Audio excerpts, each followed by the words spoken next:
Hello, नमस्कार। देखिए, आज की क्लास हमारी जो है पोटेंशियल एनर्जी पर है।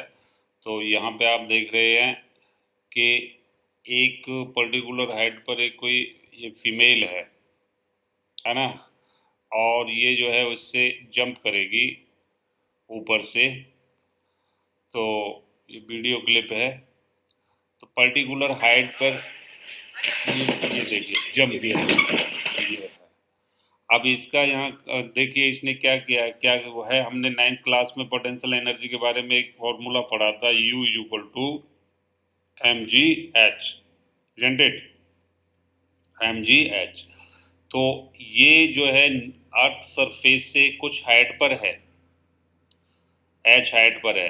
तो इसके पास में एनर्जी अपनी एक, आज ये पोटेंशियल एनर्जी हो जाएगी। अब नाइन्थ स्टैंडर्ड के सिलेबस के अकॉर्डिंग देखें तो इसके पास इसकी एनर्जी क्या हो जाएगी, U इक्वल टू mgh होगी। अब जैसे ही ये जंप लगाएगी तो इस एनर्जी की वजह से इसमें इस पर काम कुछ न कुछ काम करने की कैपेसिटी है। She is having capacity to do work because of its her positions, because of her positions, अपनी पोजीशंस की वजह से इसमें कुछ काम करने की एफिशिएंसी है और कैपेसिटी है। तो यही इसकी पोटेंशियल एनर्जी कहलाएगी, यही इसकी पोटेंशियल एनर्जी कहलाएगी। तो ये काम क्या करती है, जिस फ्लोर पर जंप करेगी उस फ्लोर को डिस्प्लेस कर देगी।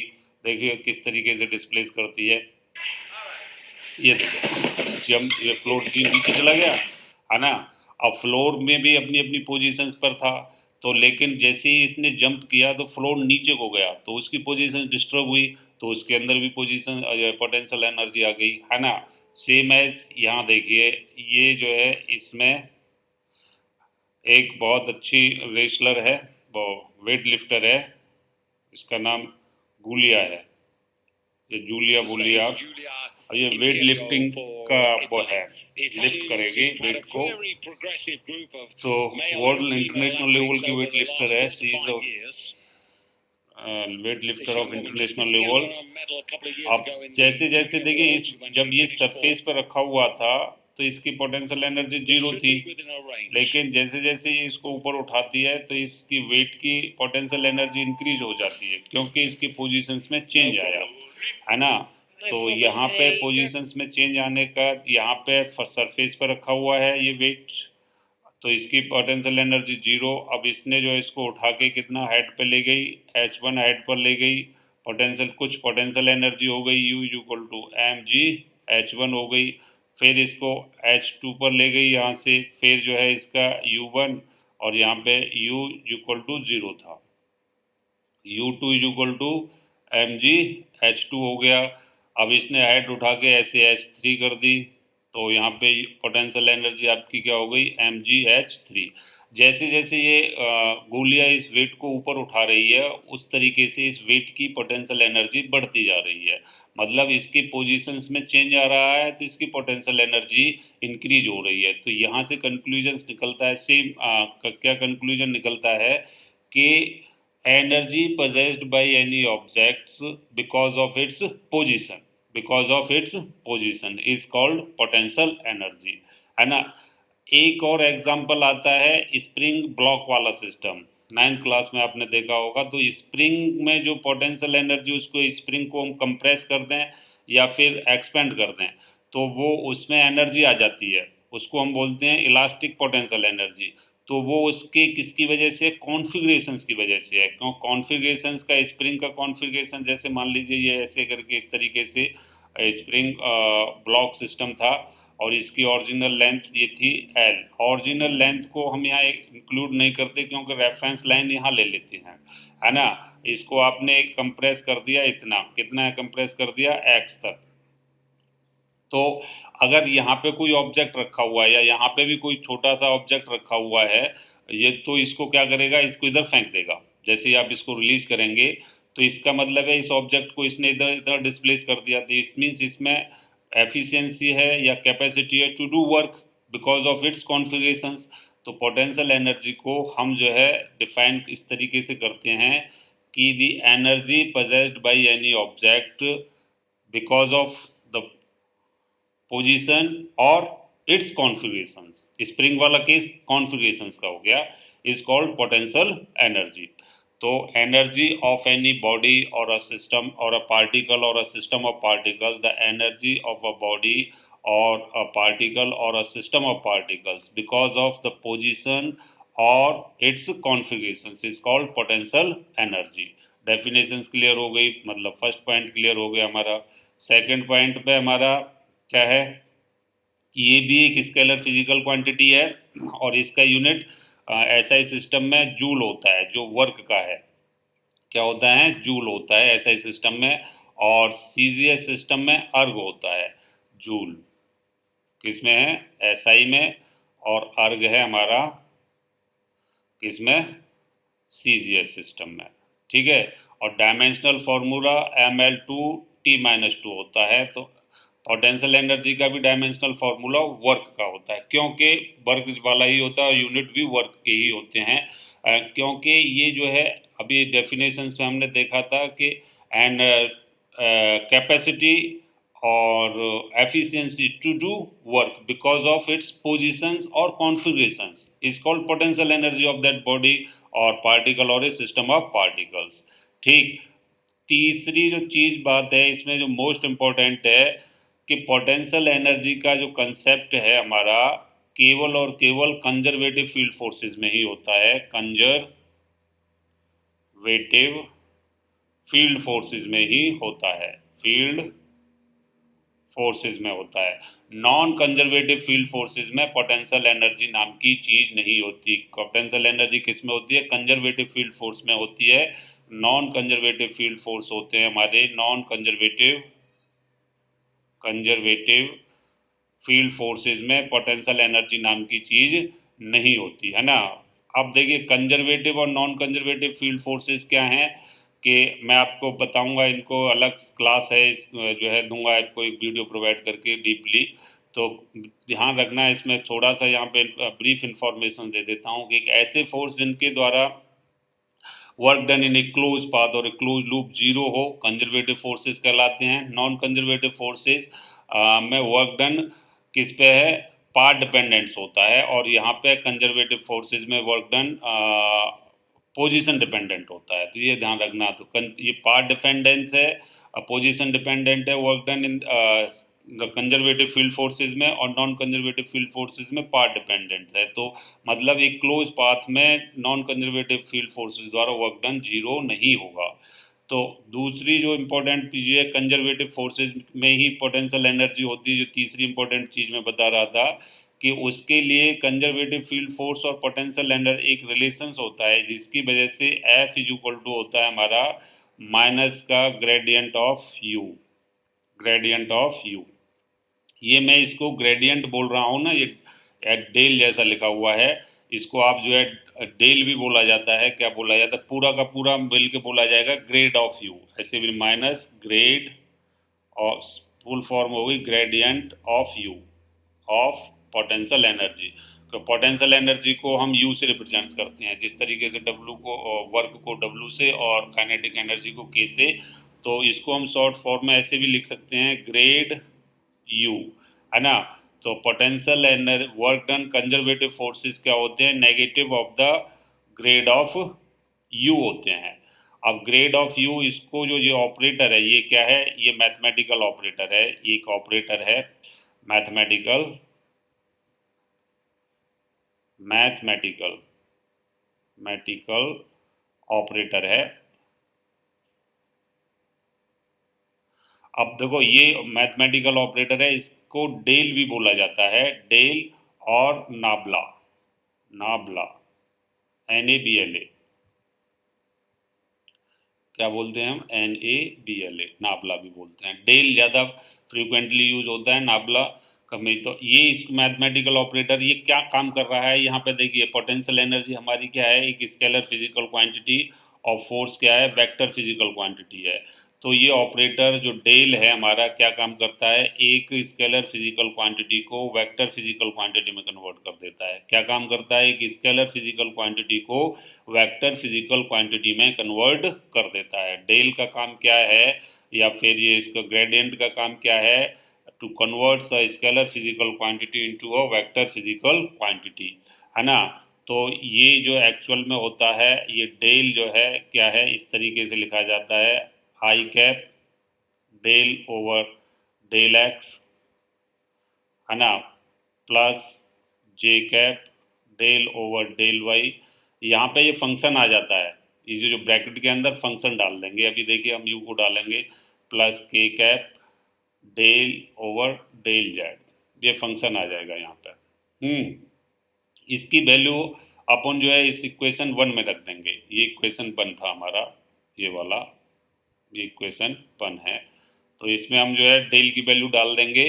तो हमारा फोर्स देखिए क्या आएगा, फोर्स हमारा आ जाएगा F is equal to minus का I cap del O X minus का J cap del over del Y minus का के cap del over del Z, है ना, ब्रैकेट में माइनस ले लिया u। अब u का इसमें मल्टीप्लाई हो जाएगा तो f इज इक्वल टू हो गया हमारा minus i cap del u y del x minus j cap del u y del Y minus का के cap del u y del Z.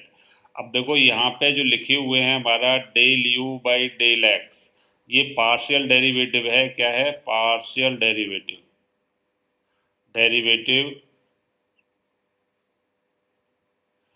Of u with respect to x। Similarly ये भी del u by del y, ये क्या है? Partial derivative of u with respect to y। And del u by del z क्या है? Partial derivative of u with respect to z। Partial derivative और complete derivative में difference होता है। जब कंप्लीट डेरिवेटिव का केस लेते हैं हम इसको d you by D x लिखते हैं, है ना। इसका जो डिफरेंस है पार्शियल डेरिवेटिव और कंप्लीट डेरिवेटिव का डिफरेंस हमने जो है अपनी बेसिक मैथमेटिक्स फॉर फिजिक्स में एक्सप्लेन किया हुआ है। तो आप, मैं यहाँ पे केवल इतना ही बनाऊंगा। अगर इसको मैं एक्सप्लेन करने लगूंगा तो वीडियो की लेंथ बहुत ज़्यादा हो जाएगी, वो अलग से डिस्कस कर रखा है। तो ये आप ध्यान रखिए, del you by del x इस तरीके से रिप्रेजेंटेशन होता है और d you by D x होता है। इसको हम जब डिफ्रेंशिएट करते हैं तो केवल उसी के रेस्पेक्ट में करते हैं। बाद बाकी के अदर टर्म्स जो हैं, अगर मान लीजिए यहाँ पे y का टर्म भी होता और z का टर्म भी होता तो उनका differentiation with respect to x 0 हो जाएगा। तो इसमें ये डिफरेंस है ना। नेक्स्ट चलते हैं, f को भी तो आप हम ऐसे लिख सकते हैं। तो ये हमारा रिलेशंस, इसको आप जो है इक्वेशन 2 डाल सकते हो। इक्वेशन नंबर 2 हो गया ये वाला। f को भी कंपोनेंट वेक्टर्स के फॉर्म में भी लिखा जा सकता है ना। इक्वेशन 2 हो गया। तो f को आप जो है कैसे लिख सकते हो in terms of component vectors?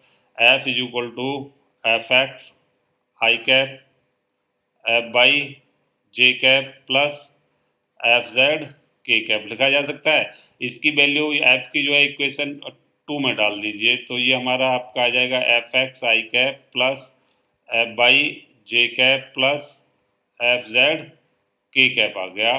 तो यहाँ से आप देखिए ये किसके बराबर था? माइनस का I cap del you by del x minus का J cap del you by del Y minus का के cap del you by del Z. अब देखो, coefficient of I cap, J cap and K cap are compared of these equations on both sides. तो comparing the coefficients of I cap, J cap and K cap, तो यहाँ पे देखिए coefficient of I cap क्या है? F x है left hand side में, और इधर coefficient of I cap क्या है राइट हैंड साइड में? Minus del you by del x है। तो f x is equal to हमारा क्या आ जाएगा? माइनस का del you by del x. ठीक है। सिमिलरली y वाला कॉफिशियंट देंगे, जे कैप का coefficient right left hand side में एफ बाई, और राइट हैंड साइड में माइनस का del you by del y हो जाता है। तो यहाँ से हमारा ये f y is equal to क्या आया? Minus del you by del y. Similarly f z भी आ जाएगा minus del you by del Z. है ना। तो ये जो रिलेशंस था हमारा एफ उसका पोटेंशियल एनर्जी और कंजर्वेटिव फोर्स का या कंजर्वेटिव फील्ड फोर्स का किस में है, ये 3D में है। ये किस में है, 3D, 3D में है। और ये जो हो गए हमारे क्या हो गए, 1D में हो गई। किस में हो गए, 1D में हो गई। 1D में हम जनरली इन्हीं वाले रिलेशंस को ऐसे भी लिख सकते हैं, F x is equal to minus D you by D X और F by is equal to minus D you by D Y and F Z is equal to minus का D you by D Z. मतलब partial derivative एक complete derivative में convert हो गया। अब देखो किसी एक रिलेशंस को ले लीजिए इसमें से, चाहे तो एक्स वाला ले लीजिए या फिर वाई वाला ले लीजिए। मैंने एक्स वाला ले लिया, तो आप इसको ऐसे लिख सकते हैं, F X by 1 is equal to minus का D you by D X, है ना। तो इनका आप जो है क्रॉस मल्टीप्लीकेशन कर देंगे, ये इधर दे चला जाएगा, ये इधर चला जाएगा। तो इसका मेरा मतलब रिजल्ट क्या निकला, minus D you is equal to F X and D X आ गया, F X into D X आ गया। अब मुझे जो है इसमें जो है क्या, ये चेंज इन पोटेंशियल एनर्जी है और ये वर्क डन है। चेंज इन पोटेंशियल एनर्जी और this is the work done. तो देखो ये चेंज इन पोटेंशियल एनर्जी और वर्क डन। तो यहाँ से मैं कह सकता हूँ कि change in negative of the change in potential energy is equal to the work done. या फिर ऐसे भी लिख सकता हूँ इसको, d you is equal to minus f x d x. Negative of the work done by conservative force is equal to change in potential energy. क्या हुआ, negative of the work done, negative of work done by conservative force, conservative force is equal to change in potential energy, change in potential energy. ठीक है, तो इसको आप जो है आगे ऐसे लिख सकते हैं कि ये हमारा डी यू था, इंटीग्रेट कर दिया कहाँ से, u initial to u final, change final करने के लिए। और ये हो गया मेरा minus x initial to x final f d x. ठीक, तो इसको हम लिख सकता हूँ मैं यहाँ पे u, इसका इंटीग्रेशन u आ जाएगा du का, इसका इंटीग्रेशन u आ गया और ये मेरी हो गई u फाइनल अपर लिमिट और ये हो गई u initial lower limit minus f x, ये f इसका इंटीग्रेशन क्या आ गया, इसको ऐसे ही रहने देंगे, बता एक प्रॉब्लम डिस्कस करेंगे, x initial to x final f d x. तो ये हमारा आ गया माइनस का u, सॉरी प्लस का ही रहेगा, ये इधर माइनस इधर ले रखा है, तो u upper limit minus lower limit, मतलब change in potential energy is equal to negative of the work done.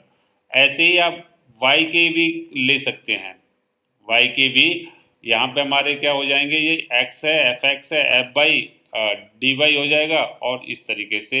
तो ये स्टेटमेंट बहुत ज़्यादा इंपॉर्टेंट है, ये कंजर्वेटिव फील्ड फोर्सेस में ही होता है कि change in potential energy is equal to the negative of the work done by conservative force, by conservative force. हम देखो ये हो गया, इसको ही अगर हम जो है ये 1D में लिया, ये किस में लिया, 1D में। इसी को अगर अपन 3D में लिखना चाहें तो 3D में लिखने के लिए ये हमारा ये हो जाएगा u final minus u initial is equal to minus का R I initial position to final position R F, R F final position F dot D R, F dot D R, है ना। तो इस तरीके से अपन इसको सॉल्व कर लेते हैं। तो ये हो गया हमारा 3D में, किस में हो गया, 3D में। ये 1D में था और ये 3D में। तो 3D में फोर्स को हम कैसे लिखेंगे, F इज इक्वल टू हमारा क्या होगा, F is equal to in 3D force vector f x i cap plus f by j cap plus f z k cap. Clear. और पोजिशंस वेक्टर इन 3D क्या हो जाएगा, d r is equal to x i d x i cap plus d y j cap plus d z k cap, है ना। तो आप इसकी value डाल देंगे तो यहाँ से वही जो है टर्म आएंगे जो ये वाले टर्म आ जाते हैं। ठीक, तो यहाँ से था ये चेंज इन। अब देखिए एग्जाम्पल देखते हैं कि चेंज इन पोटेंशियल एनर्जी क्या है। कि मान लो हमारी जो है किसी कंजर्वेटिव फील्ड फोर्स में किसी ऑब्जेक्ट पर फोर्स लगाया जाता है और उस कंजर्वेटिव फील्ड फोर्स में क्वेश्चन है एग्जांपल, है ना, उस कंजर्वेटिव फील्ड फोर्स में उस ऑब्जेक्ट की पोटेंशियल एनर्जी को हम ऐसे रिप्रेजेंट कर रहे हैं X square plus Y square plus Z square. तो find the net force on that objects. तो नेचर तो पोटेंशियल एनर्जी आ गई, तो नेचर तो फोर्स की हमारी क्या होगी, कंजर्वेटिव ही होगी। अब हमें जो है फोर्स फाइंड आउट करना है, तो मैंने क्या बताया था, एफ इज इक्वल टू क्या बताया था, माइनस का I cap del you by del X vector F minus का J cap del you by del Y minus का के cap del you by del Z. अब देखो इसमें एफ क्या हो गया, माइनस का I cap del by del X, U की जगह पे अपन क्या रख देंगे, X square plus Y square plus Z square. ठीक, माइनस का जे कैप और इसकी जगह पे हम क्या रख देंगे, X square plus Y square plus Z square over del Y minus का के cap del Y del Z और यू की जगह पे X square plus Y square plus Z square रख दिया। डिफ्रेंटिएट कर देंगे अब इसको, F x is equal to, देखो केवल इस वाले टर्म का हम जो है एक्स के ही रेस्पेक्ट में डेरिवेटिव कर सकते हैं, इस वाले का इस वाले पार्ट में, और इस वाले पार्ट में हम जो है इस वाले टर्म का डेरिवेटिव बाई के रेस्पेक्ट में ही कर सकते हैं। और टर्म जो है एक्स स्क्वायर वाला टर्म और जेड स्क्वायर वाला टर्म कांस्टेंट ट्रीट किए जाएंगे और कांस्टेंट का डेरिवेटिव हो जाएगा जीरो, आप जानते ही हैं।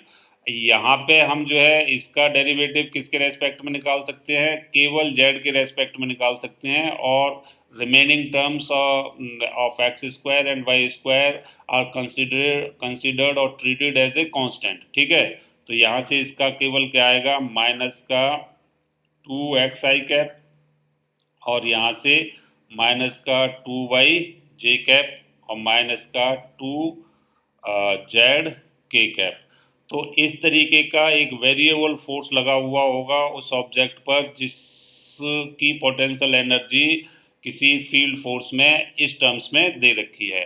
तो इस तरीके के क्वेश्चंस आपके उसमें पूछे गए हैं जेई नीट और के एग्जाम्स में, देख लेना। और क्वेश्चंस डिस्कस करेंगे हम जो है प्रीवियस ईयर्स के, उसमें डिटेल में बताएंगे। अब नेक्स्ट बात आती है पोटेंशियल एनर्जी के बारे में। पोटेंशियल एनर्जी तीन प्रकार की है, जनरली हम जो है तीन प्रकार की पोटेंशियल एनर्जी पढ़ेंगे। पहली पोटेंशियल एनर्जी होती है हमारी gravitational potential energy, gravitational potential energy. Gravitational potential energy आप जो है इसको 9th क्लास में अच्छी तरीके से पढ़ चुके हो। और दूसरी होती है, इसी के बारे में बता देता हूँ पहले, कि मान लो यहाँ पे दो मास हैं, एक का मास m1 और दूसरा मास m2, दो पार्टिकल हैं और इनके बीच की डिस्टेंस क्या है, r है। तो इसका जो है फॉर्मूला ग्रेविटेशनल पोटेंशियल एनर्जी को यू से ही रिप्रेजेंट करेंगे, ये होगा हमारा माइनस का g m1 m2 over r, है ना, बीच का डिस्टेंस। तो r हमारा क्या है, g क्या है, ग्रेविटेशनल कांस्टेंट है, आपको पता है ग्रेविटेशनल कांस्टेंट। इतना तो 9th क्लास में हम पढ़ चुके हैं। अभी ग्रेविटेशन वाले चैप्टर में इस फॉर्मूले का डेरिवेशंस और किस तरीके से आया और कैसे है वो सब पढ़ेंगे। 9th में हमने पोटेंशियल एनर्जी जो देखी थी वो ग्रेविटेशनल पोटेंशियल एनर्जी थी, U is equal to mgh find out की थी। जैसे कि इस वाली जो है ये फीमेल जो है जंप लगा रही है और यहाँ पे अगर कोई ब्लॉक होता या बॉडी होती उसको रिलीज कर दिया जाता, तो इस साइड पर पोटेंशियल एनर्जी इसकी mgh होती है। और कंजर्वेशन ऑफ एनर्जी में आपने पढ़ा होगा कि water is stored in the dam, है ना। तो ये जो है एक स्पेशल केस का फॉर्मूला है, ये जो है जनरल फार्मूला नहीं है, स्पेशल केस का। इसी वाले फॉर्म को जो है, इस फॉर्मूले को हम जब सॉल्व करते हैं तो हमारे पास में जो एग्जैक्ट फार्मूला आता है इस टर्म्स में वो आता है U equal to mgh over 1 plus H over R, 1 plus H over R. यहाँ पे देखिए m mass of the body है, मास ऑफ बॉडी और ए पार्टिकल और अ सिस्टम ऑफ पार्टिकल्स कह सकते हैं, मास ऑफ दी ऑब्जेक्ट या बॉडी बोल सकते हैं। जैसे आपने ये वाली एग्जांपल देखा होगा, कंजर्वेशन ऑफ एनर्जी में यूज करते हैं कि एक बॉल को एक हाइट से गिराते हैं, किससे, हाइट से गिराते हैं, एच हाइट से। तो यहाँ पे इसकी मतलब ड्रॉप किया जाता है तो इनिशियल वेलोसिटी 0, तो यहाँ पे इसकी केवल पोटेंशियल एनर्जी ही होती है, और वो क्या होती है हमारी, U is equal to mgh होती थी। लेकिन ये एक्चुअल में होती तो ये है, लेकिन यहाँ पे क्या है, R क्या है, रेडियस ऑफ अर्थ है। What is R, radius of earth,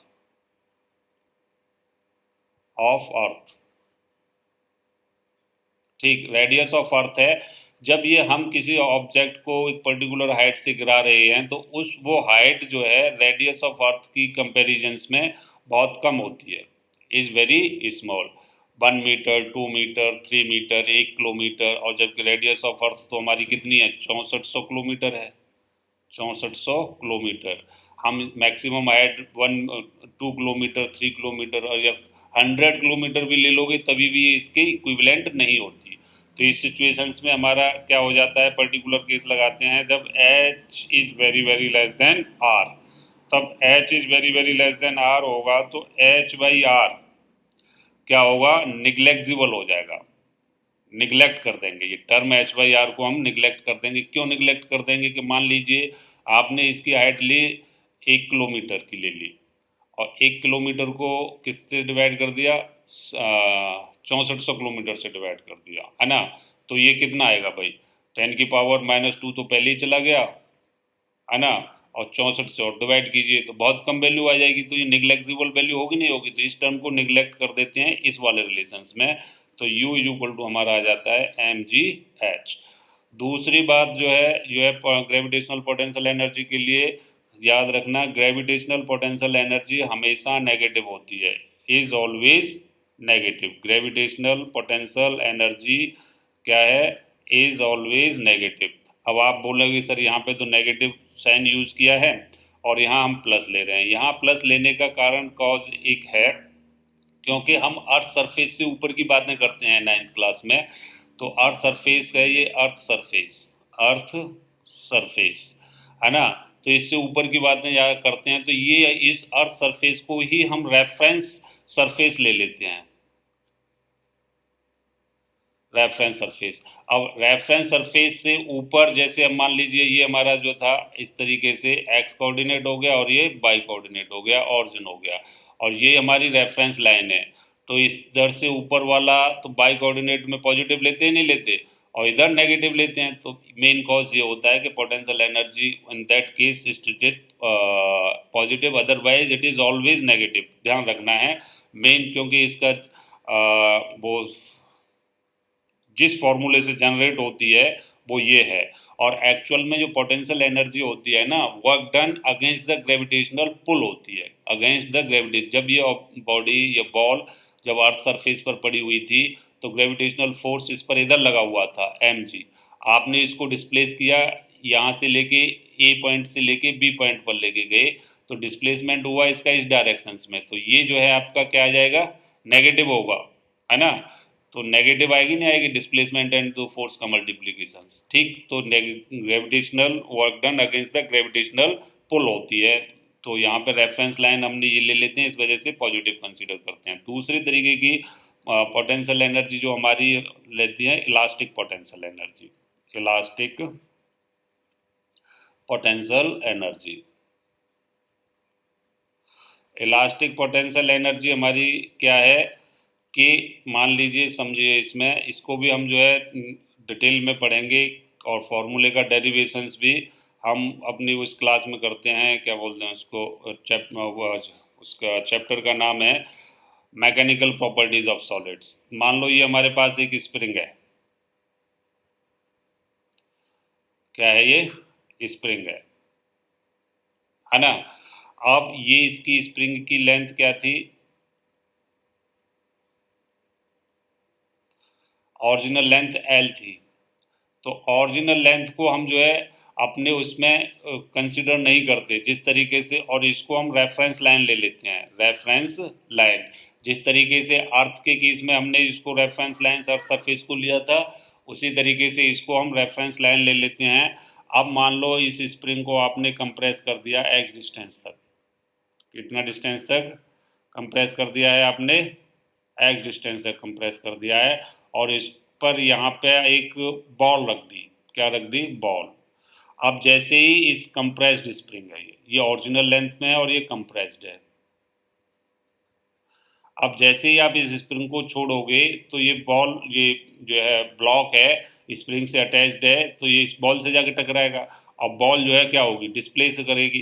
तो इसने स्प्रिंग ने अपनी जो कॉन्फ़िगरेशंस में जो चेंज आया, उस कॉन्फ़िगरेशंस के चेंज की वजह से वर्क किया, किसी दूसरे ऑब्जेक्ट पर जाके वर्क किया।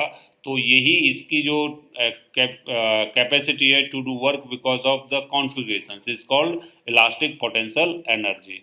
और ये होती है हमारी U is equal to half of K X square, half of K X square. और स्प्रिंग में एक रिस्टोरिंग फोर्स होता है कि अब सर बोलेंगे अभी तो कंजर्वेटिव और नॉन कंजर्वेटिव फोर्सेस की बात कर रहे थे और रिस्टोरिंग फोर्स आ गया, ये कंजर्वेटिव फोर्सेस का ही पार्ट है ना। तो इसको डिटेल में अलग से डिस्कस करेंगे जब हम कंजर्वेटिव फोर्स पढ़ाएंगे, ठीक।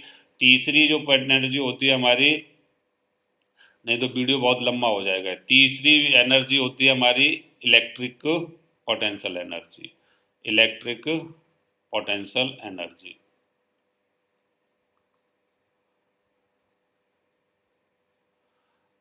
इलास्टिक पोटेंशियल एनर्जी के बारे में मैं आपको एक बात बताना भूल गया, ये हमेशा पॉजिटिव होती है, या तो स्प्रिंग को कंप्रेस करें या फिर एक्सपेंड करें, दोनों ही केसेस में पॉजिटिव आएगी।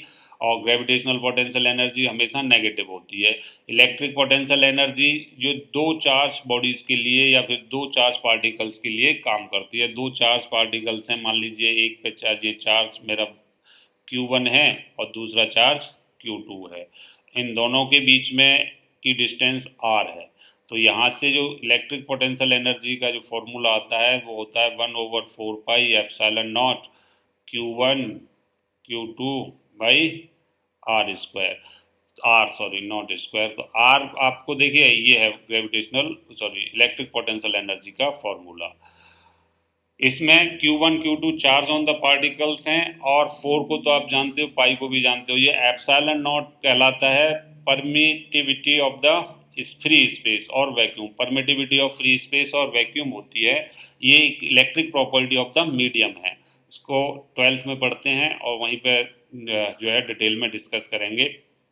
ये फॉर्मूला मैंने आपको बता दिया। ये पॉजिटिव और नेगेटिव दोनों ही तरीके की हो सकती है ना। तो यहाँ से gravitational potential energy is always negative, elastic potential energy is always positive, लेकिन electric potential energy may be positive और may be negative, may be positive and may be negative, ठीक है। तो ये जो हमारा पोटेंशियल एनर्जी के बारे में आपको इन्फॉर्मेशन हो गई। तो पोटेंशियल एनर्जी हमने क्या सीखा, केवल और केवल कंजर्वेटिव फील्ड फोर्स में ही पाई जाती है और किसी फील्ड फोर्स में पोटेंशियल एनर्जी नहीं, नॉन कंजर्वेटिव फील्ड फोर्सेस में पोटेंशियल एनर्जी का कोई कंसेप्ट ही नहीं है। पोटेंशियल एनर्जी तीन तरीके की होती है, gravitational potential energy, elastic potential energy और electric potential energy. Gravitational potential energy को हम जो है हमेशा नेगेटिव होती है, और इलास्टिक पोटेंशियल एनर्जी हमेशा पॉजिटिव होती है, और इलेक्ट्रिक पोटेंशियल एनर्जी पॉजिटिव भी हो सकती है नेगेटिव भी हो सकती है। थैंक यू, आज के लिए इतना ही। और